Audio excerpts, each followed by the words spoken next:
Assalamu alaikum, sisters and brothers. I'm Malik Hodge, and this is War Alert. Welcome. This is where we look at current events that are taking place in the world today through the lens of the unsealed scriptures of the Bible, giving us a detailed information on what is taking place in the world today and what is going to take place from the unsealed scriptures of the Bible. Sisters and brothers, we are at war.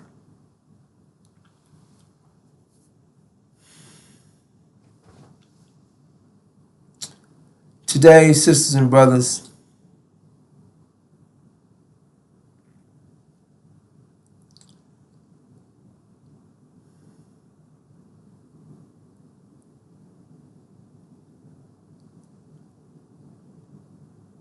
I want to do this a little different.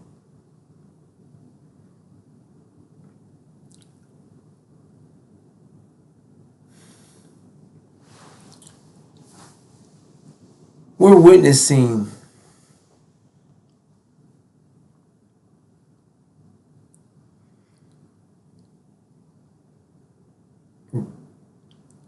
war in the Middle East.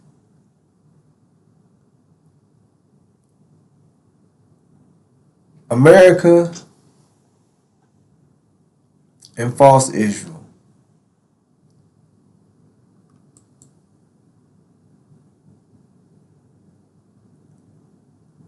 attacked Iran.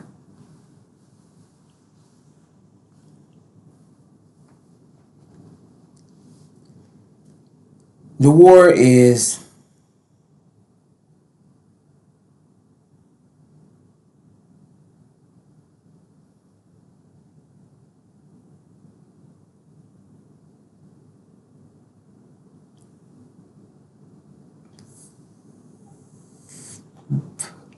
"15 days in."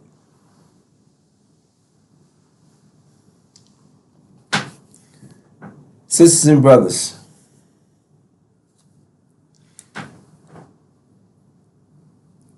the scriptures, the unsealed scriptures, has given us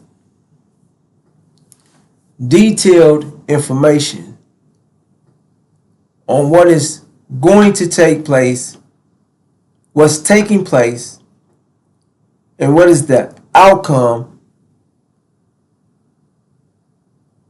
of what we're witnessing.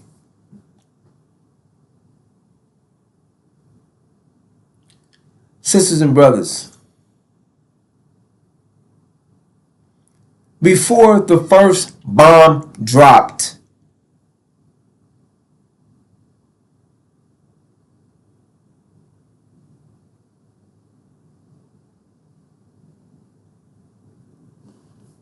this information that you're receiving right now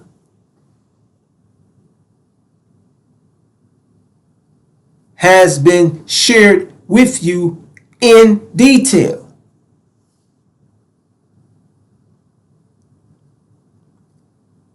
Sisters and brothers,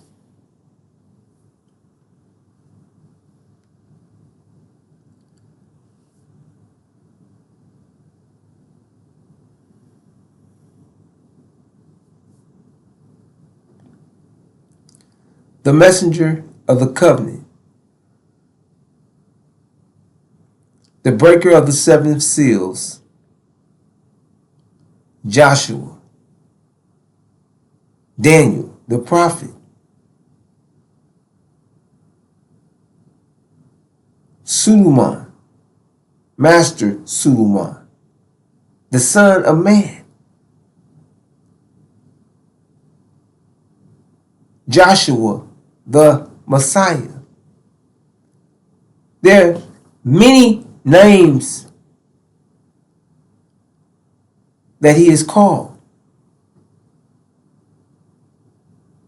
Sisters and brothers,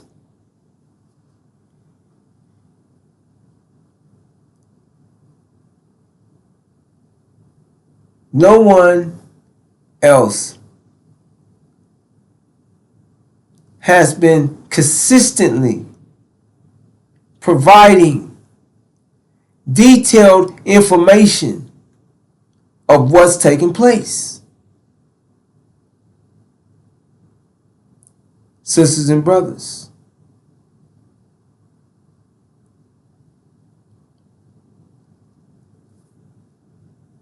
the unsealed scriptures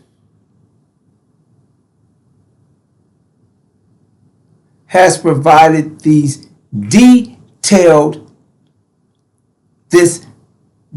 perfect, detailed message for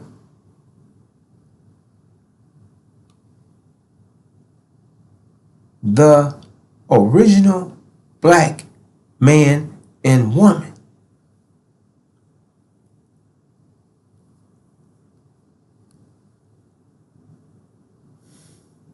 Here in the hills of North America. Sisters and brothers,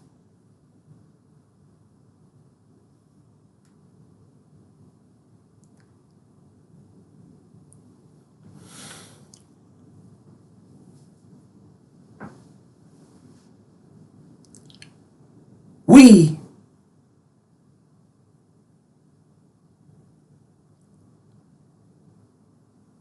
as God's chosen people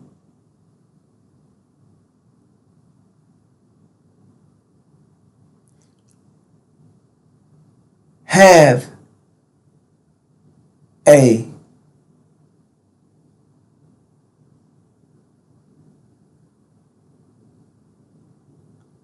duty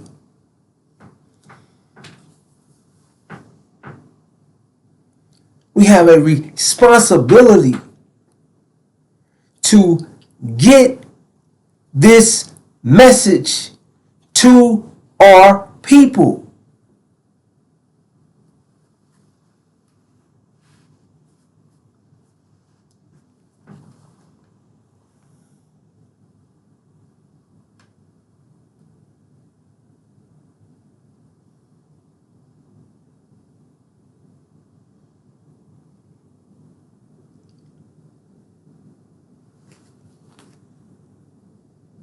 We cannot sit by, listen, and see what has been given thus far is a perfect, detailed message, and not understand what you have been given. You cannot sit back and go about your mundane life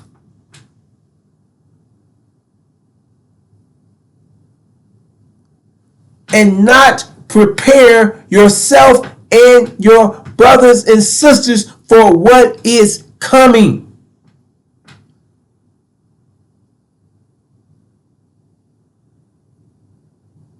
Sisters and brothers,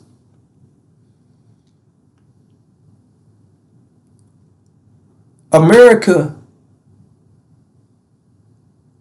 will be thrown out the Middle East. False Israel will be sieged and destroyed.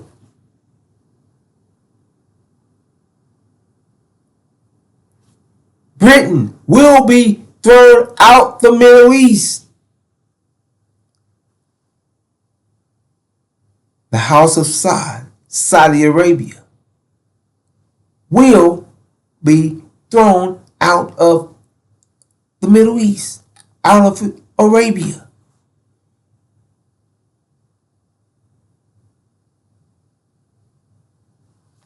Sisters and brothers,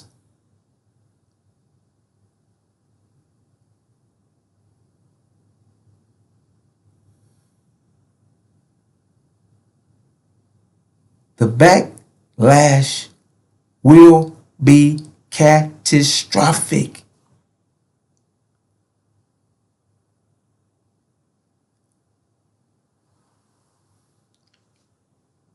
We are witnessing, we are in the apocalypse.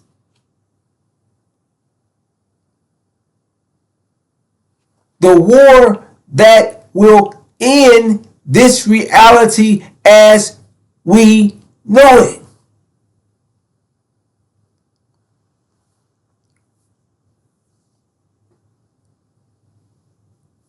Sisters and brothers,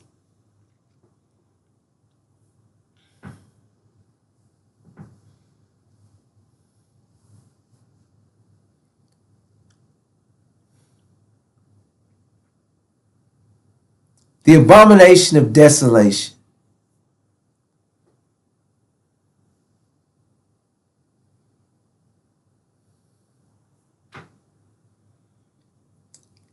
Let me get you.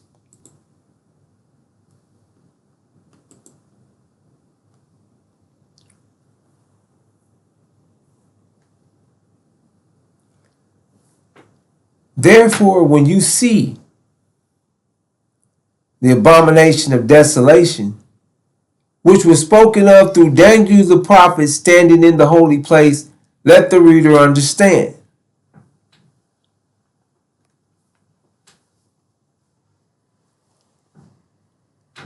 Sisters and brothers,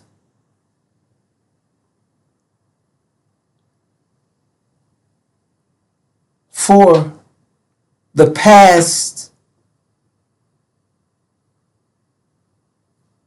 5 years,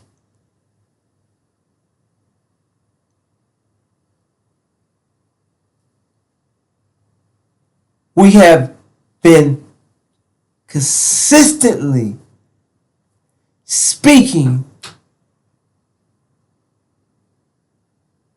on the abomination of desolation.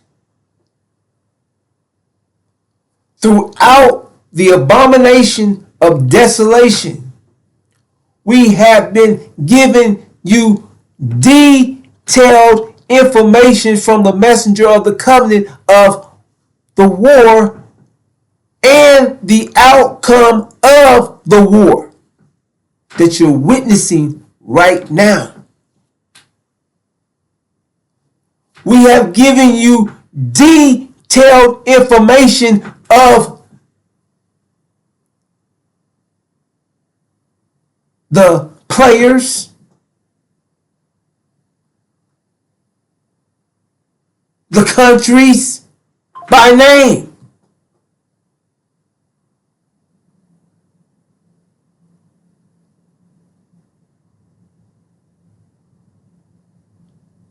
And have given you detailed information from the scriptures, the unsealed scriptures of the Bible.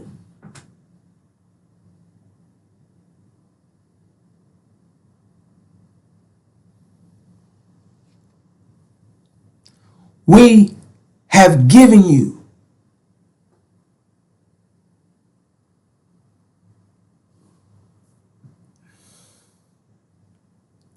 the understanding of what you're witnessing in the real world.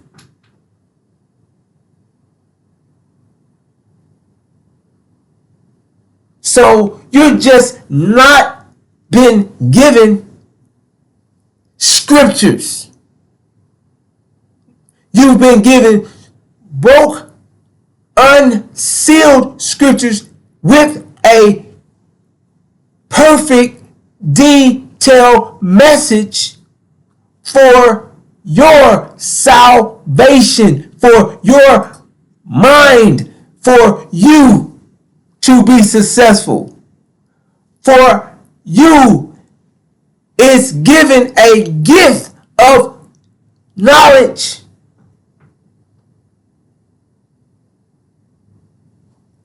The gift of your mind back.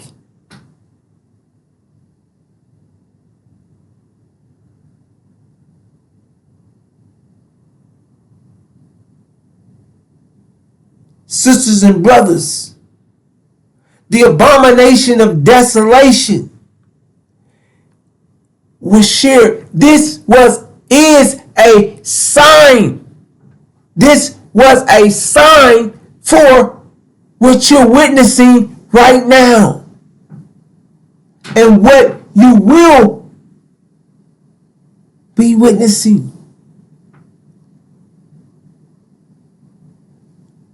Sisters and brothers, it states, therefore, when you see the abomination of desolation, which was spoken of through Daniel the prophet, standing in the holy place, let the reader understand. The holy place is the holy land. That's what they call the Middle East. That's what they call Jerusalem, Palestine, the holy place, the holy land.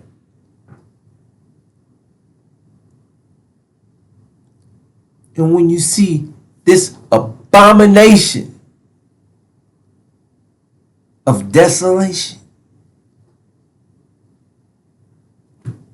abominable cruelty, abominable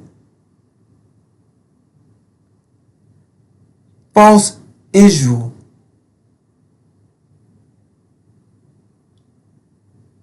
has suppressed the Palestinian or Hamas uprising with abominable, cruel destruction, and is committing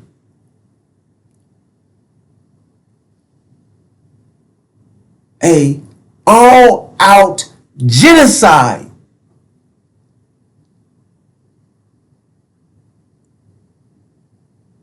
in the face of the world with the help of America.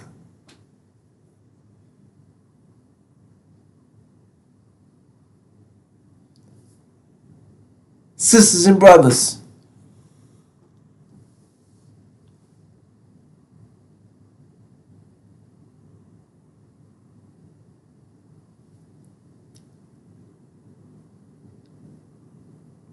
this has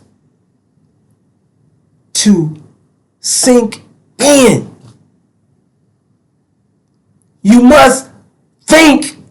You have to think.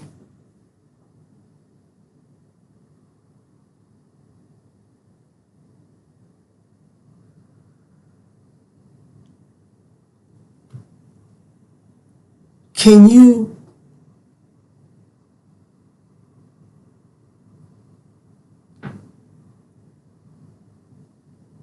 understand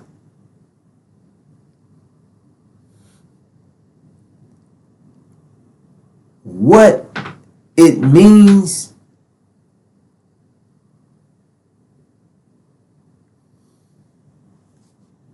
let me say it like this: to look on and watch a genocide be handed or taken out on a people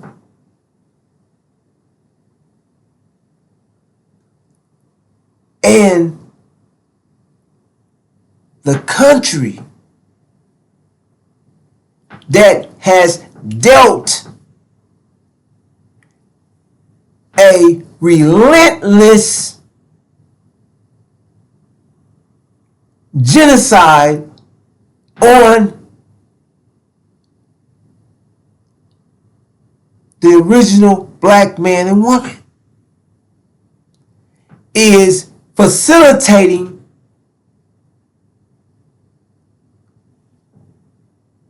the genocide that is being carried out by false Israel, a people that is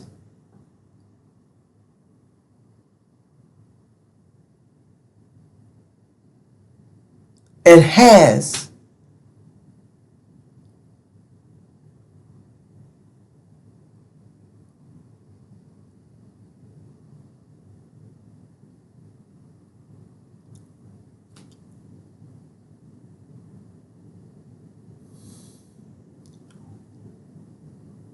participated, orchestrated,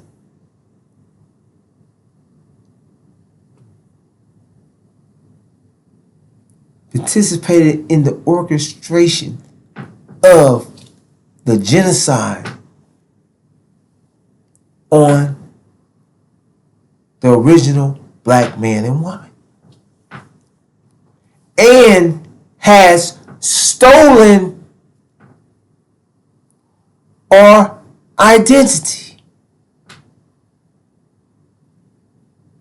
and is using our identity to carry out this genocide on these people,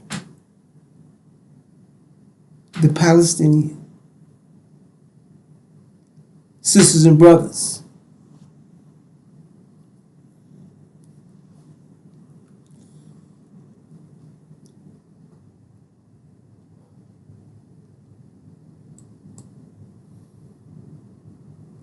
false Israel is an abomination. When you see the abomination that's causing desolation standing where it does not belong, let the reader understand. False Israel does not belong in the Middle East. False Israel is false. They're not God's chosen people. They're not even Semitic. False Israel is of the synagogue of the Satan.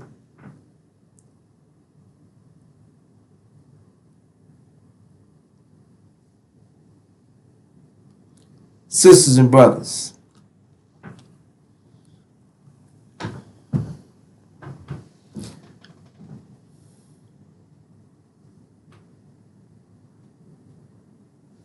keeping this time.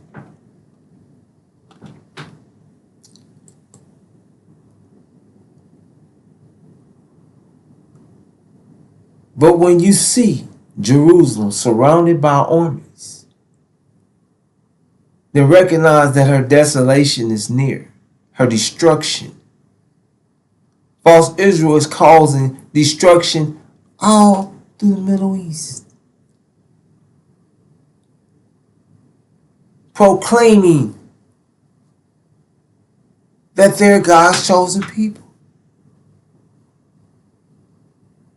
Sisters and brothers, false Israel is claiming to be us. False Israel destruction is near because false Israel destruction has to take place to make clear who God's chosen people are. sisters and brothers.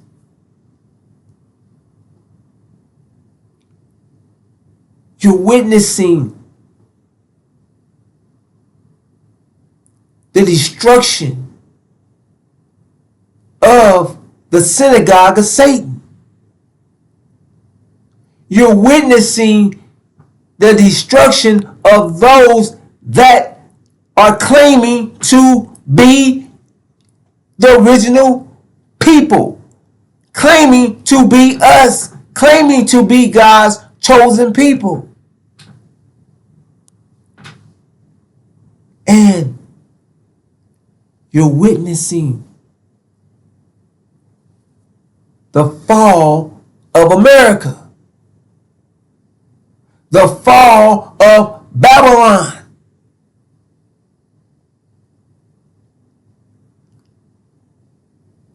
You're witnessing the fall of these two nations, these two world powers, America and Britain.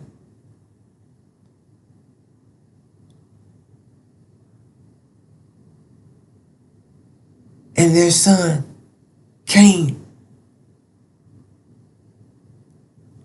false Israel. You're witnessing their fall. You're also witnessing the clearing of those that are sitting on your land.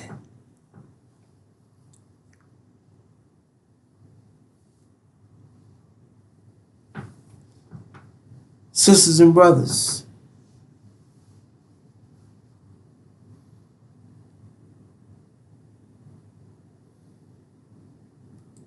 right here.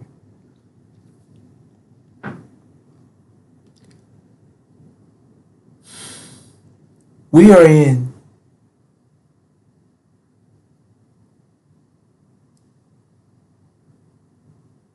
unprecedented times.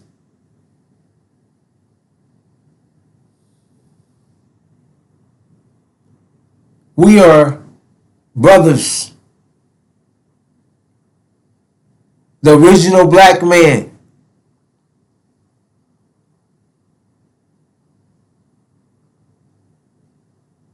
We are responsible. Responsible for our nation. We are responsible for providing the information that's given freely for us to be successful as a nation, as a people.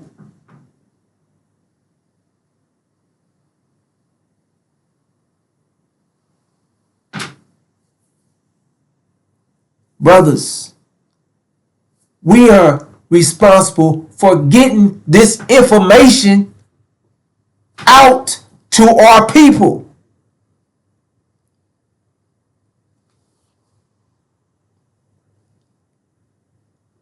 There's no one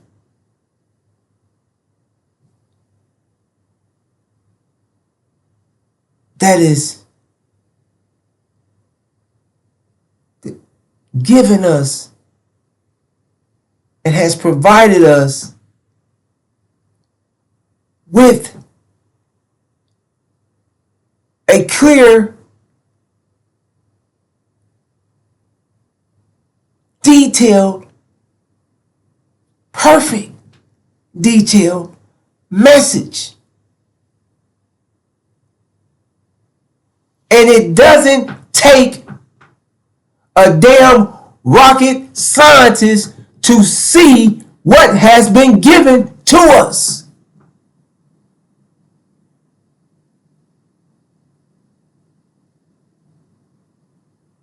Stand up on your feet.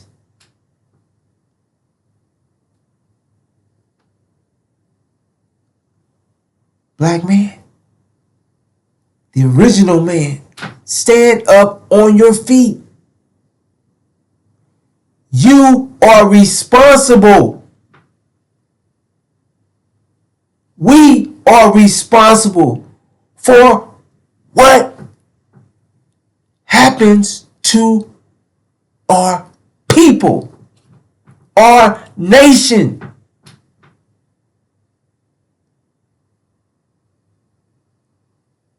The sisters are to be protected by us.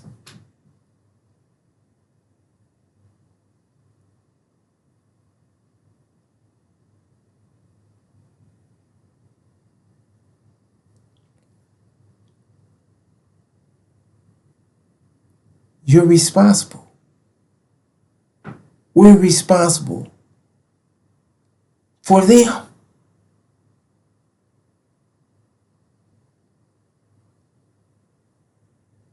Sisters and brothers,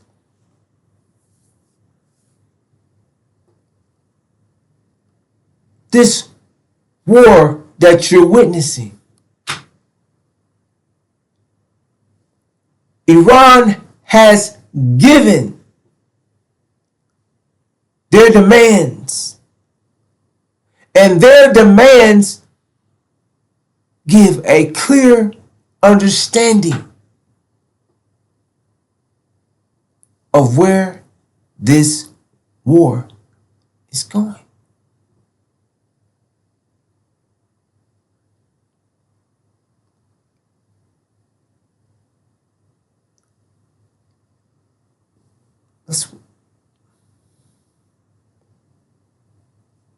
We're going to look at the clip, and we're going to come back, and we're going to give an understanding of what's been shared. We're going to wrap it up. Let's say it, we're going to bring it to a close.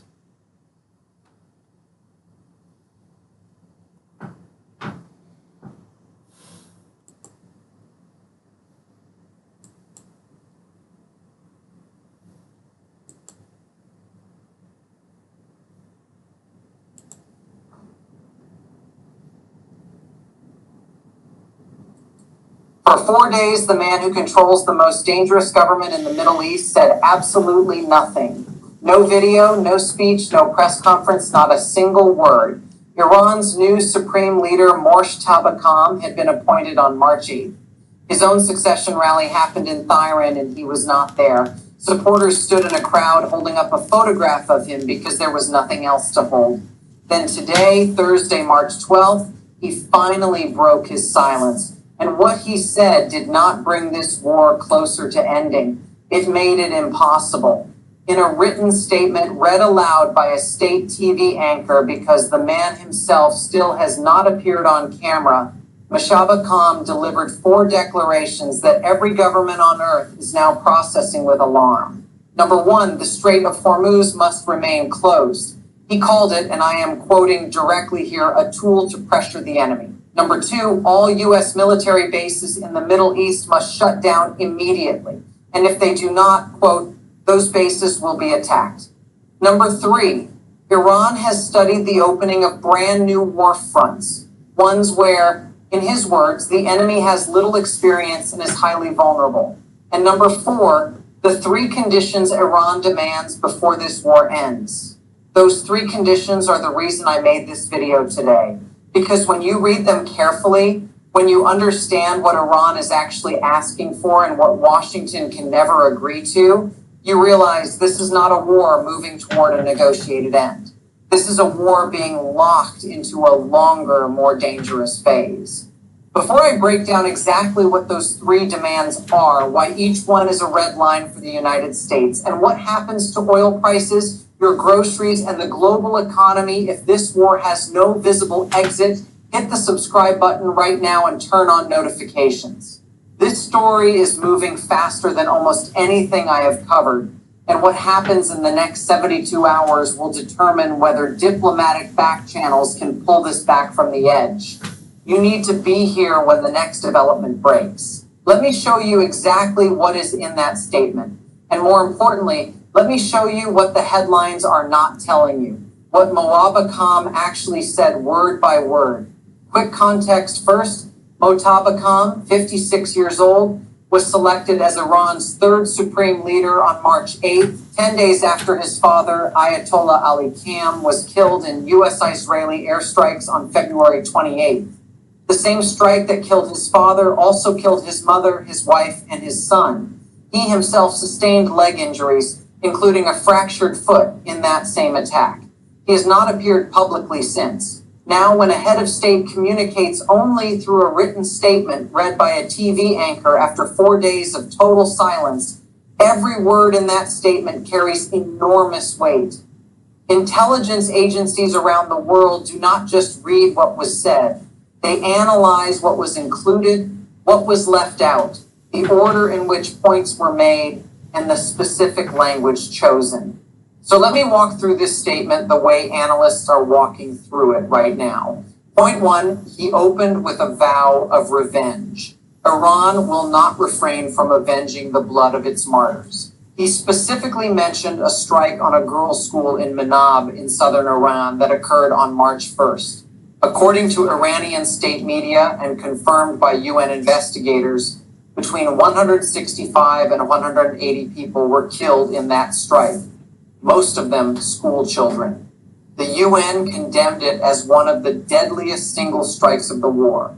CNN's analysis suggested U.S. responsibility. Both the U.S. and Israel denied involvement. Moshtabakam said, every person killed in this war is, and I am quoting, an independent case for revenge. Think about what that language means strategically.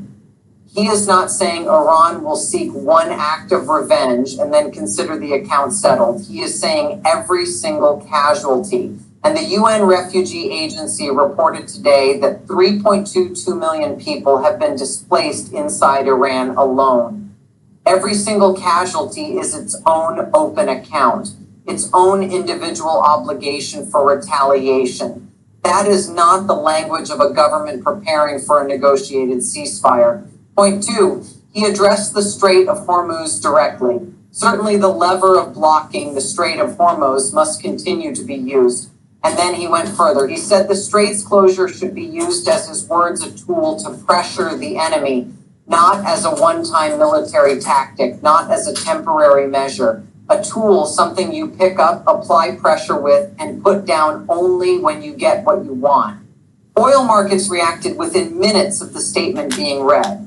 Brent crude, which had briefly pulled back toward $90 a barrel following the IEA's historic reserve release of $400 million barrels, jumped back above $100 immediately after the statement. The market understood what the analysts understood. This closure is not temporary. This closure is the primary negotiating leverage Iran has. And Iran's new leader just told the world he intends to keep using it. Point three, he warned neighboring countries, he told the Gulf Arab states directly to shut down U.S. military bases on their territory. He said the protection Washington promises them is, quote, nothing more than a lie. And he said that while Iran is not attacking those countries themselves, the bases hosted on their soil will continue to be struck. Overnight, before the statement was even released, Iran demonstrated it was not making empty threats. A container ship was hit with a projectile off the coast of Dubai. A major fire broke out on Muharraq Island in Bahrain near the international airport. A drone struck a residential building in Kuwait, wounding 2 people. Dubai's air defenses were activated twice to protect the city. Saudi Arabia shot down a drone targeting the diplomatic quarter in Riyadh. That is 5 Gulf Arab countries hit in a single night. Point 4, he revealed something that analysts were not expecting. He said, and I want you to read this carefully, studies have been conducted regarding the opening of other fronts in which the enemy has little experience and is highly vulnerable. Activating them will take place if the state of war continues and if it serves our interests. He did not say which fronts. He did not give details. But Iran has previously been linked to operations targeting U.S., Israeli, and Jewish institutions across multiple continents. The deliberate vagueness of this statement is itself the message. It is telling Washington, you do not know where the next escalation comes from. Drop a comment right now. Tell me this. Do you think Iran's 3 demands are realistic? Can this war end through negotiation, or has it already gone too far? I read every comment. I want to know what you think before I show you the 3 conditions, because after you see them, your answer might change. Iran's 3 ceasefire conditions and why each one is impossible. Iran's President Masoud Pezeshkian went public on Wednesday with the 3 conditions Tehran is demanding before it will agree to any ceasefire. He made the announcement after phone calls with both Vladimir Putin and officials from regional governments. These conditions are now on the record. They are not rumors, not back-channel suggestions, not anonymous leaks. These are official public demands from the government of Iran. Here they are. Condition 1, recognition of rights. Iran demands what its officials describe as recognition of Iran's legitimate rights. In practical terms, this means the United States and international community must formally acknowledge Iran's right to pursue the full nuclear fuel cycle, including uranium enrichment. Iran is demanding that the world accept that its nuclear program will continue under Iranian control, not under IAEA verification, not under the restrictions of the JCPOA, and not under any new deal that Washington shapes. Let me be direct about why this is impossible for the United States to accept. The entire stated justification for launching Operation Epic Fury on February 28th was to prevent Iran from acquiring nuclear weapons. Trump said it explicitly. Secretary Hegseth said it at multiple Pentagon briefings. The operational objective that both the U.S. and Israel have publicly stated. The reason American service members are dying in this war is the permanent elimination of Iran's nuclear capability. Accepting condition 1 would mean publicly declaring that those 9 Americans who died and the 140 who were wounded gave their lives and their health for nothing. That is politically, strategically, and domestically impossible for any U.S. administration to accept. Condition 2, reparations. Iran is demanding financial compensation for the damage caused by U.S. and Israeli strikes since February 28th. This includes destruction of military infrastructure, civilian buildings, hospitals, schools, and the economic cost of the war to the Iranian economy. There is no figure publicly attached to this demand, but consider the scale of destruction described by CENTCOM's own briefings. Over 5,500 targets struck. Nuclear facilities at Natanz and Fordo destroyed. Revolutionary Guard command centers eliminated. Missile stockpiles degraded by over 86%. According to Pentagon data, the infrastructure of an entire country's military has been systematically dismantled over 13 days. No United States administration, Democrat or Republican, has ever paid war reparations to a country it has been in armed conflict with. The concept is not just politically toxic. It is constitutionally and legally unprecedented in modern American history. It would require congressional approval. It would require the United States to formally acknowledge legal responsibility for all civilian casualties, including those children killed in Manab. The political impossibility of this demand is complete. Condition 3, binding international guarantees. Iran wants formal binding international guarantees backed by international law and verified by the United Nations that neither the United States nor Israel will ever attack Iran again.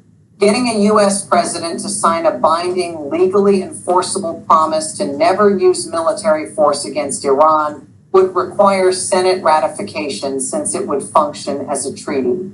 A Senate that just watched American service members die in combat against Iran would need to ratify a permanent non-aggression guarantee. That scenario does not exist in any political reality currently visible. And the Israeli government, whose stated objective, alongside destroying Iran's nuclear program, has been the permanent degradation of Iran's military threat to Israel's survival, would need to sign a binding promise never to act against the country that spent decades building weapons and funding proxy forces explicitly designated for Israel's destruction. That is not a diplomatic solution. That is a surrender document.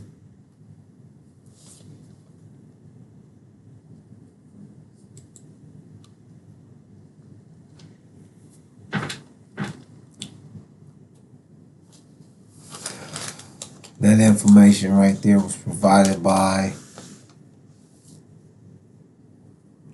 Rochelle Maddox News.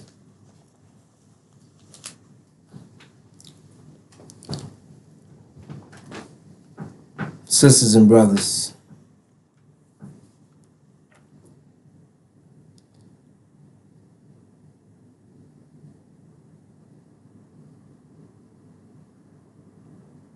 we have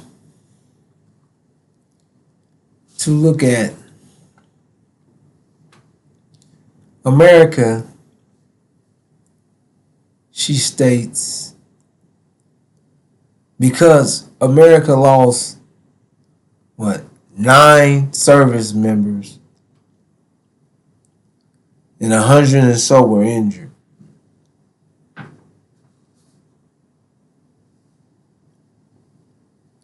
That they can't, and this could never happen.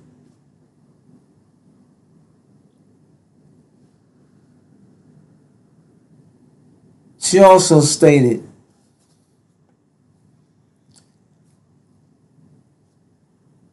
that in the initial attack,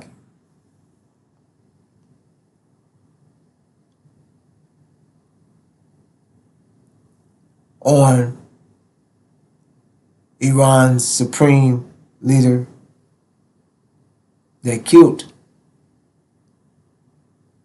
Iran's supreme leader, his wife, his daughter, and his grandson.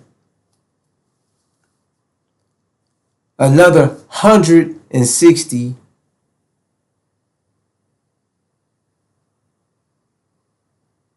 schoolgirls were also killed. And in this attack from America and false Israel,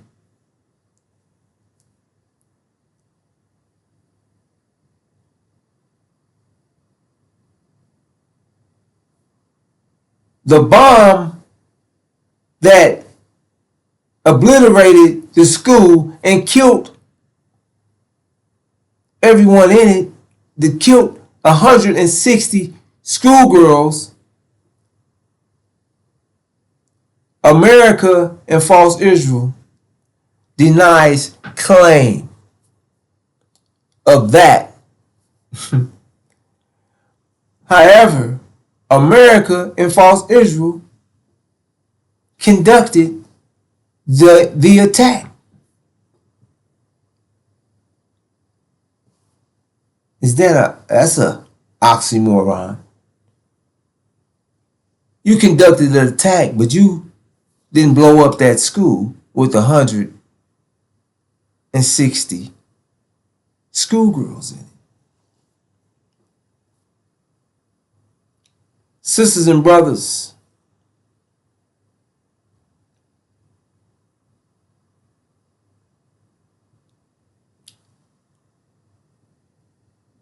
these demands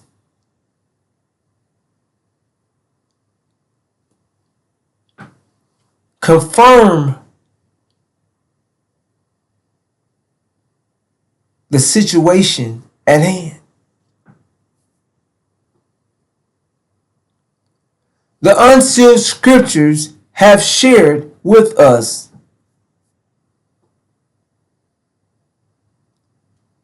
that America will be thrown out the Middle East.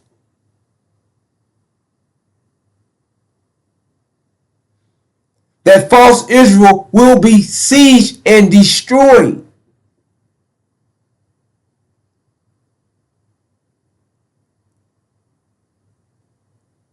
That Britain, along with them, will be thrown out the Middle East. And the dragon, the house of Saudi Arabia, who is now been found to have been plotting all along, speaking, insisting on the attack on Iran. The dragon. Sisters and brothers,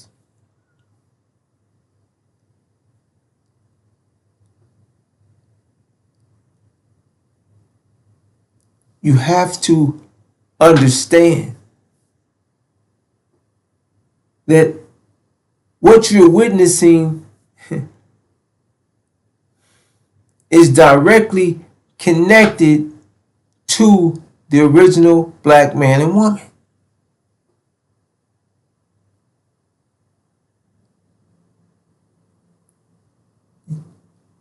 You have to understand this from the unsealed scriptures perspective.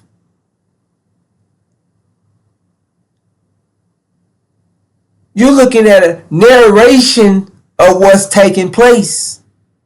And the narration of what's taking place is what's taking place actually, but the narration that you have been given is a complete, absolute understanding from the unsealed scriptures, from the perspective of the God.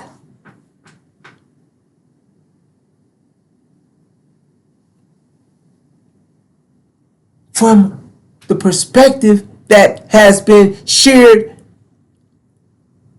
thousands of years before today, that was written for this time and has been unsealed and is providing a perfect, clear message of what is going to take place. Sisters and brothers,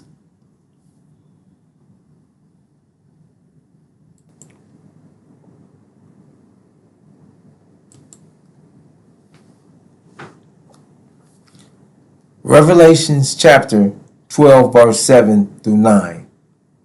And occurred war in the heaven, the Middle East. The Michael and the angels of him, other to war with the dragon, and the dragon warred and the angels of it. And not it proved strong, not but place was found of them yet in the heaven. And was thrown the dragon, Saudi Arabia, the great, the serpent, the archaic, false Israel, the being called devil and the Satan,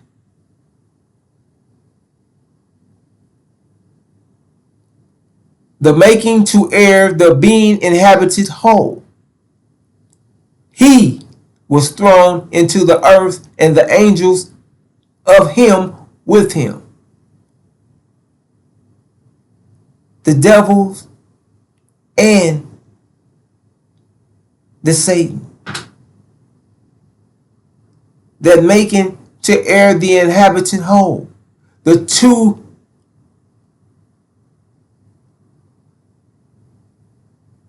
America and Britain, the two world powers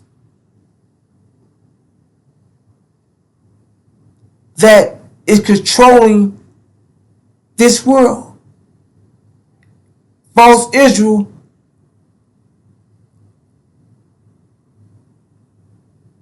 is their son, Cain. Their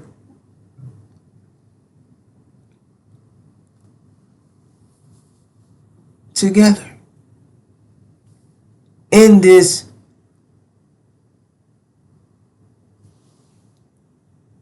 they're Satan and the devil. And the dragon is the house of Saudi Arabia. That's fueling their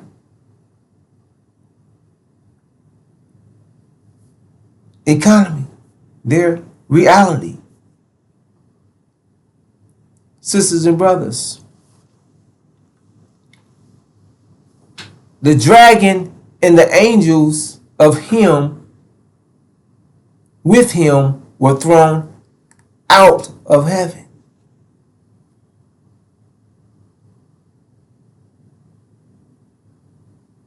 Sisters and brothers,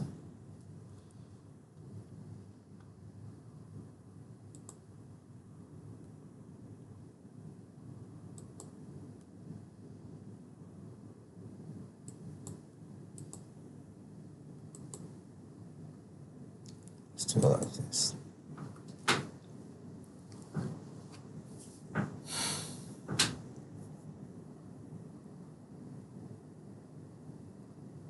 Think on it.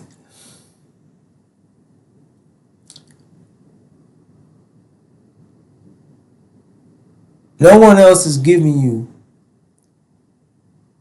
detailed information far in advance. So far, you can go back and listen to the detailed information, and it hasn't changed. Before the first bomb was shot to the last bomb that has blown or detonated, the information is detailed, perfect tense, right as you, right now, to this very moment.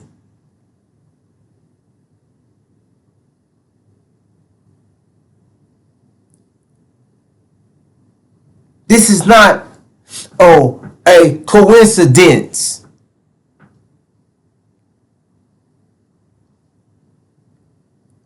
Brothers and sisters, sisters and brothers,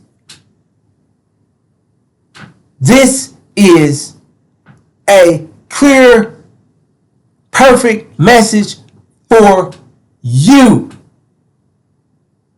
us. We are God's chosen people. We are the true seed of Abraham. Sisters and brothers,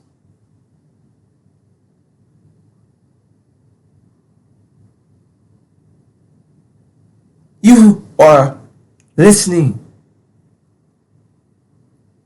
to the noise, the static, the confusion, the lies. But you have to tune in to the frequency of the truth.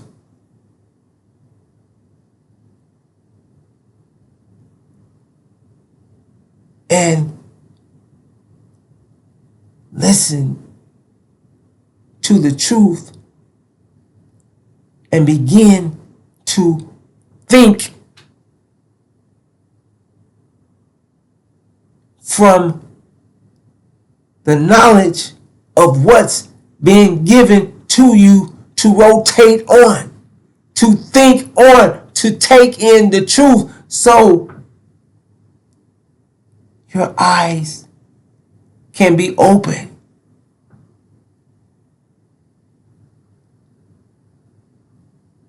There's a lot of noise trying to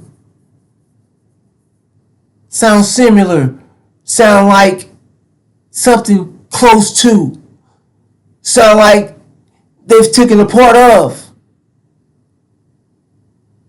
blocking you from the truth. Individuals thinking that they have a sound message.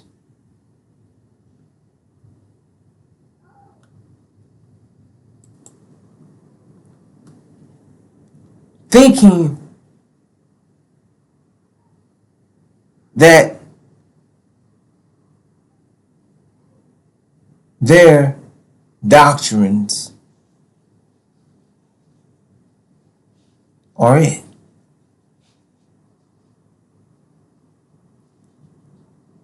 Sisters and brothers,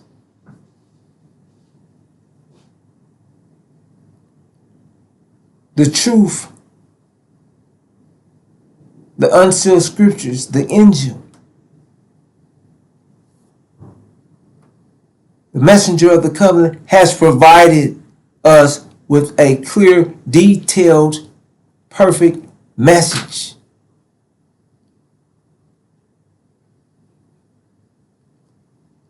Of what is going to take place.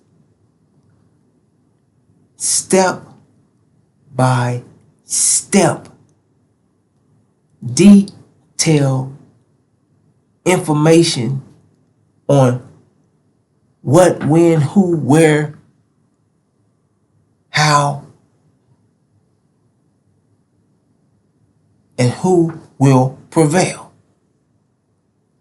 From the unsealed scriptures.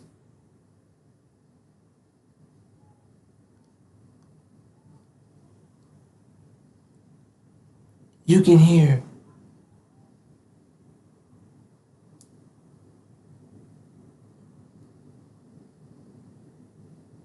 what they say.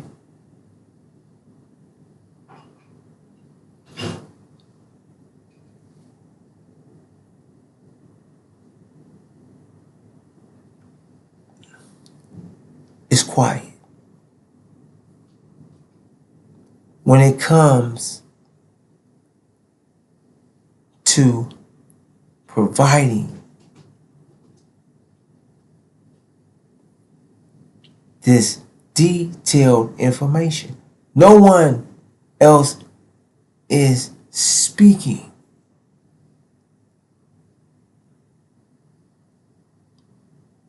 On this information or giving this information. No one. No one. None of these so-called religions that claim that they represent and love our nation. Sisters and brothers, brothers and sisters, brothers,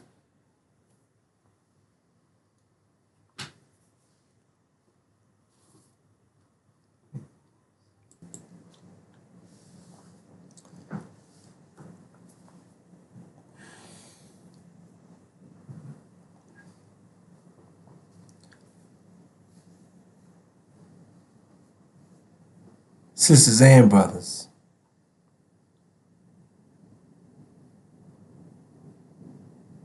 this is our nation.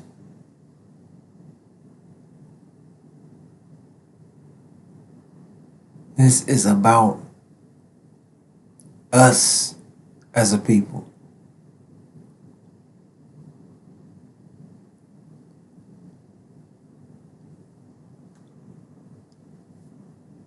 The truth is clear.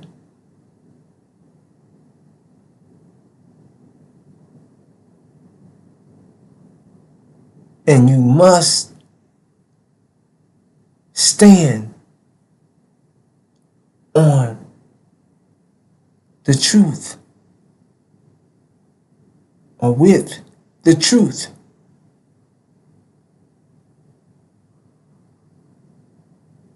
Sisters and brothers,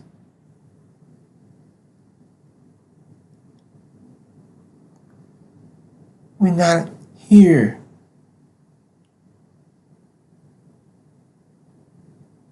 to be accepted by some other people. We're not here to accept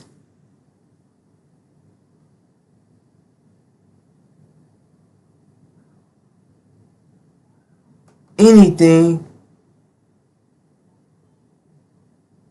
but the truth. Anything else but the truth.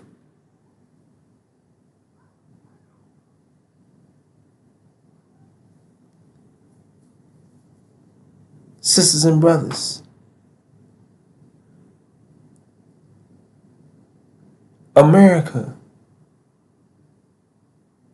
is going to attack us all. This is what you're witnessing. No one else is telling you this. None of your, hold up. The preachers, they have millions of dollars coming in. Thousands, millions of our people, of people coming in and out the church.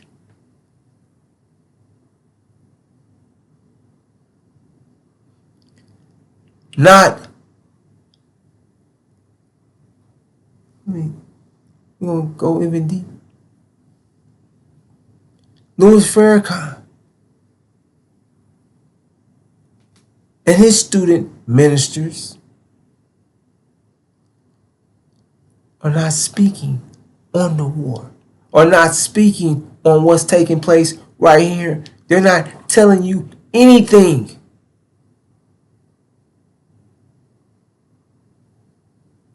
They're not letting you know what's coming. They're behind the local news. They only giving you what has been reported. So they're not needed. They can't tell you anything.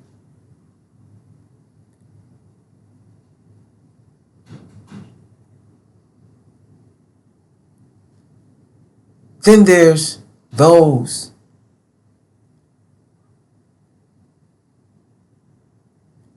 that claim that they know who we are. They claim that they know, and they do know, that the original black man is the true seed of Abraham. But they don't know who the messenger of the covenant is. They don't understand the unsealed scriptures. They don't understand the angel. They don't have it. So they can't understand what they think they understand. They don't have the knowledge of the truth.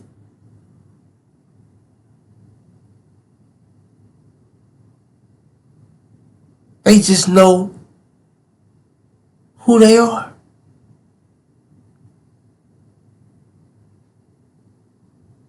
But they cannot provide this perfect, clear message. Scripture states that there is only one, the Messiah, Joshua. the Son of Man, Suleiman, the breaker of the seven seals. Master Suleiman.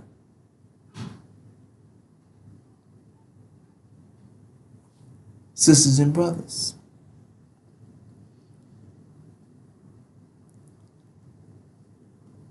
see this.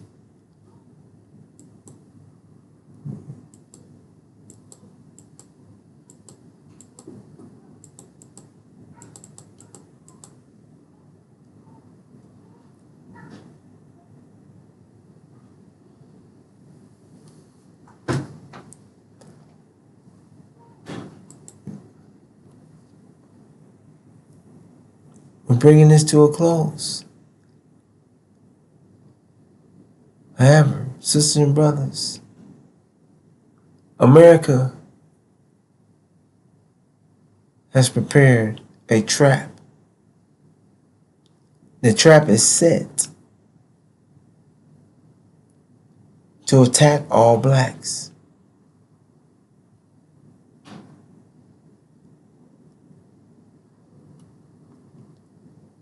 This was put in the DOD, Department of Defense, 5240 was put into effect, was effective September 27, 2024.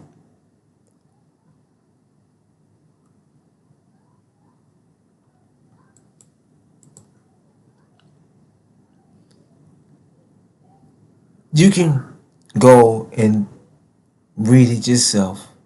But this paragraph, C,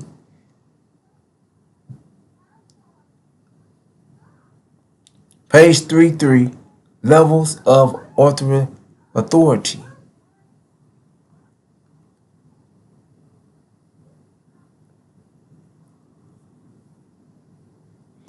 Assistance in responding with assets with potential for lethality, or any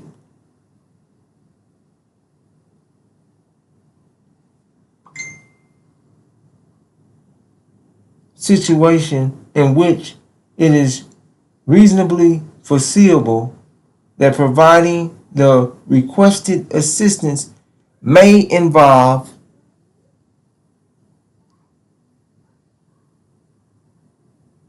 the use of force that is likely to result in lethal force, including death or serious bodily injury.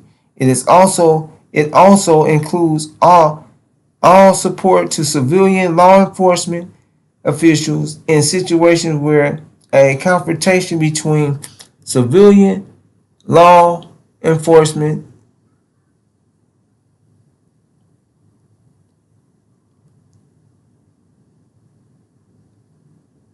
and civilian individuals or groups is reasonably anticipated.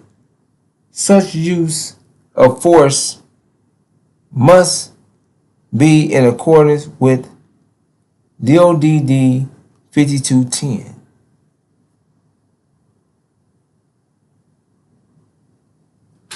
Sisters and brothers,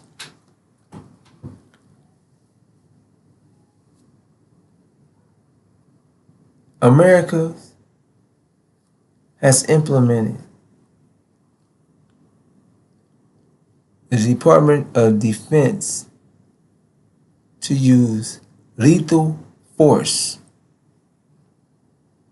Lethal force. Permission to use this lethal force on U.S. citizens. Which citizens do you think that they're preparing to use this lethal force on? Sisters and brothers, this is what the unsealed scriptures gives us detailed information on, and is preparing us for what is going to happen and where it's all coming from. What? Why? What? When? This is, sisters and brothers, this trap is already set and has been tested in your face. Listen.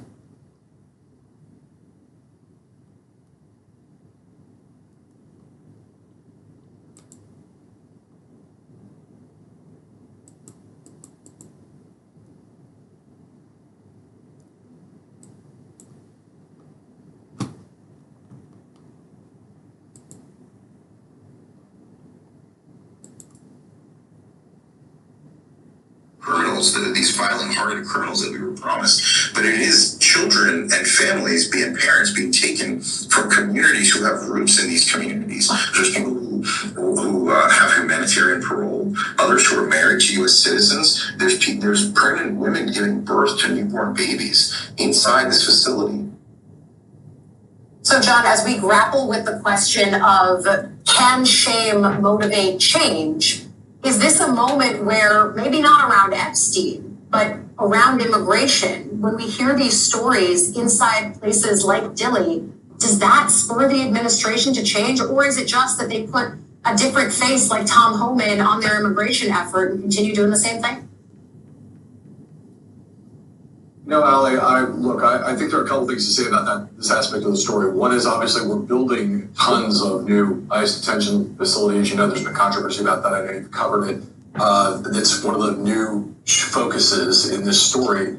And I think it's one of the great, unlike what happened in Minneapolis, where we got to see so much, you know, the deployment of so many cell phone video cameras, so many people who were out taking images of what's going on there. What's happening in those detention facilities is largely happening behind closed doors. We have very little visibility into it. And if you imagine, just without, you know, being able to, the reporting that we're reading, like the reporting from the Bulwark, is terrifying. But, you know, it's just a drop in the bucket. If you think about what happened in Minneapolis on the streets, imagine that's what's happening in clear public view. What's happening behind closed doors, one imagines, one can reasonably speculate, is considerably worse. And so I think there's going to be a lot of focus on this particular issue. I don't know. I mean, I'm never going to make predictions about what the administration is going to do.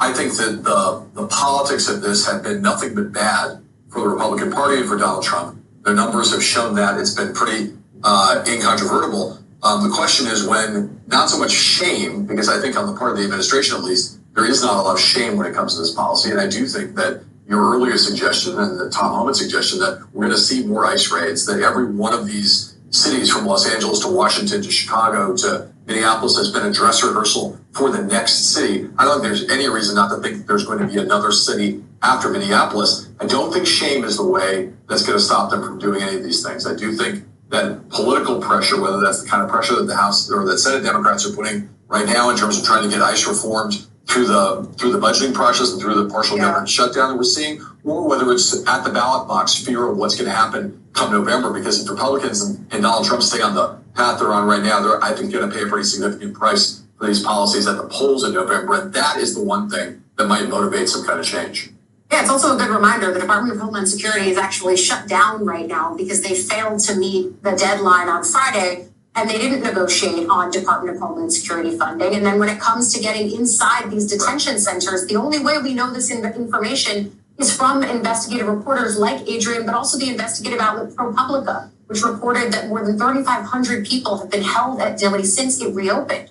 More than half of them children, and at least 300 minors have been detained longer than the 20-day legal limit. DHS and ICE haven't responded to questions about medical care inside of that facility. But then when we talk about the fact that these operations are ballooning and will go to other places, let's zero in on Maine. Because immigrant rights activists say they're seeing increased immigration enforcement activity in the rural part of the state, raising concerns about disruption.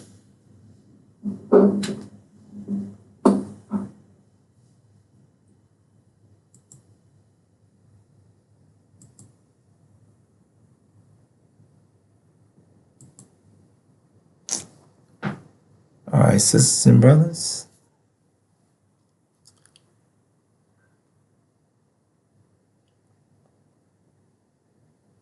what's being set up.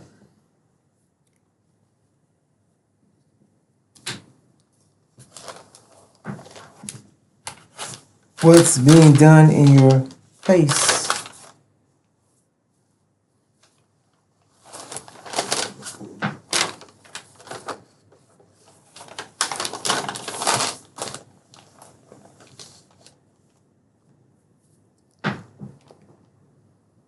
That what we're witnessing and what you have been witnessing over the last year with ICE, military, homeland security being placed inside of American cities, DC, New York, Chicago,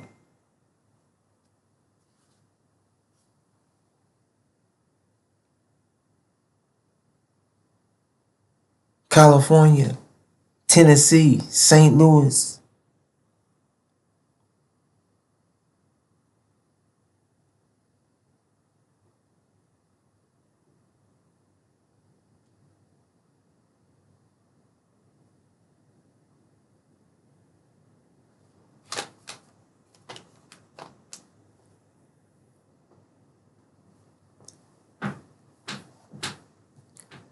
They are dress rehearsals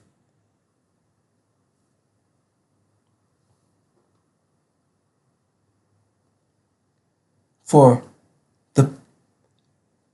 executing the plan. Sisters and brothers, America will attack us all before false Israel is destroyed. The unsealed scripture is giving us this detailed information. Before false Israel is destroyed, because false Israel, their whole religious eschatology will be destroyed when false Israel is destroyed. When false Israel is destroyed, the whole world is going to shock the whole world, because that lie, that religious eschatology will be destroyed, and it's going to reveal the truth of who God's chosen people are and who the devil is.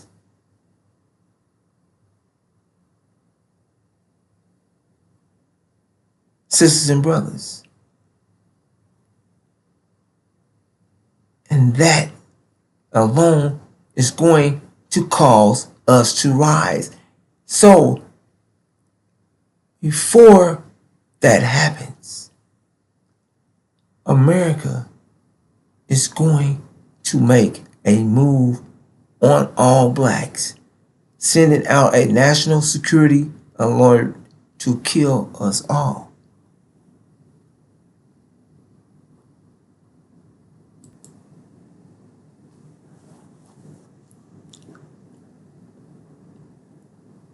Scripture state,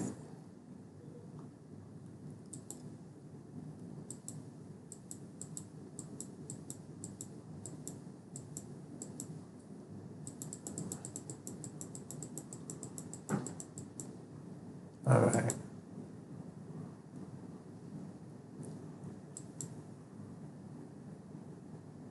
Sisters and brothers, Exodus chapter 1 verse 9 through 10 states, "Look, he said to his people, the Israelites have become too numerous and too powerful for us. Come, let us deal shrewdly with them, and they will, or they will increase even more. And if a war breaks out, they may join our enemies, fight against us, and leave the country.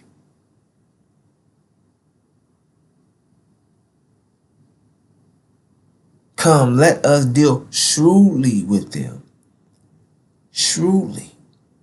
They're planning to deal with us.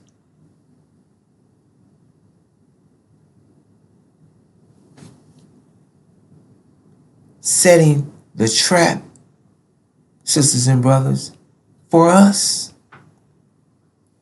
The fallout of this war is going to cause an economic collapse.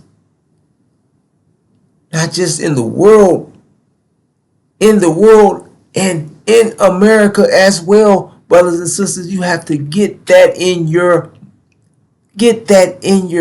head, your mind. This is not something happening over in the middle. This is something that's going to stay contained, and there's no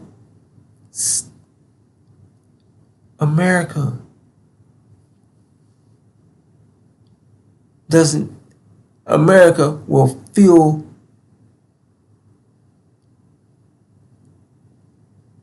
sisters and brothers, America's economy is going to collapse. The effect is going to affect us, our nation. Most of all, we're at the bottom already. So understand, you're at the bottom. So where is it going to be felt first? On the bottom. You can't afford $9, $10 a gallon gas. If you can't afford $9 or $10 gas, how you going to afford the food prices when the gas gets $9 or $10? How you going to afford to feed your family? How you going to afford to pay your bills? And there's no off ramp. You've been America. There's no off ramp for America.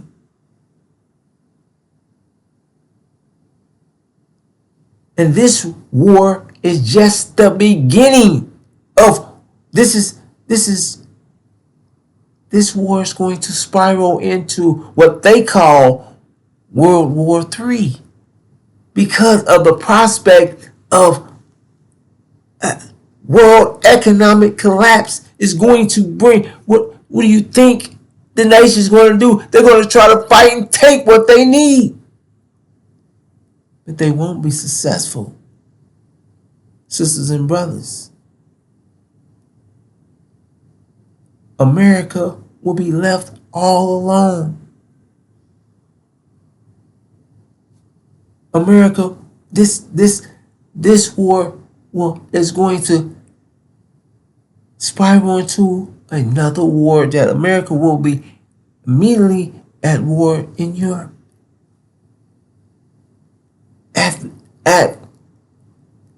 What I want to say.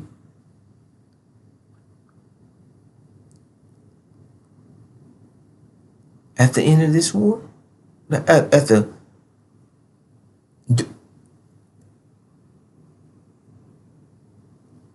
don't know how to even say at the end because, at the end of it, because they're going to be thrown out. At the end of this war, it's going to spiral into a European war. Sisters and brothers, with that, I'm going to bring this to a close. False Israel's destruction is near. False Israel is going to be sieged and destroyed. America is going to be thrown out the Middle East. Britain is going to be thrown out the Middle East. The House of Saud, Saudi Arabia, is going to be thrown out the Middle East. America is going to attack all blacks. Sisters and brothers, you have got to pass this information. You have got to understand from the unsealed scriptures of Revelation. This is the information that has been provided for us in detailed, not a might be, not a maybe, not who's maybe who's the culprits, the participants, and what the outcome is in detail. And you don't see this? What is these large facilities, as they said, ballooning up all over America for? Who are they going to put in them? When you don't have food, you don't have jobs, and you have a lot of people that are hungry,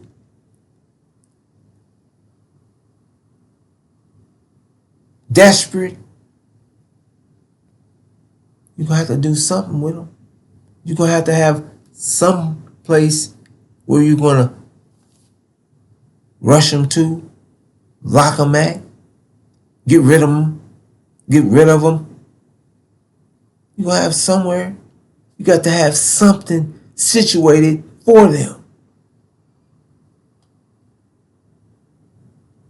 Sisters and brothers, don't think they don't know what war does to the economy, and don't think they don't know who it's going to affect first. This is a message, detailed, clear, perfect message from the unsealed scriptures, from the messenger of the covenant, the Lord whom you seek, Joshua the Messiah, for the original black man and woman.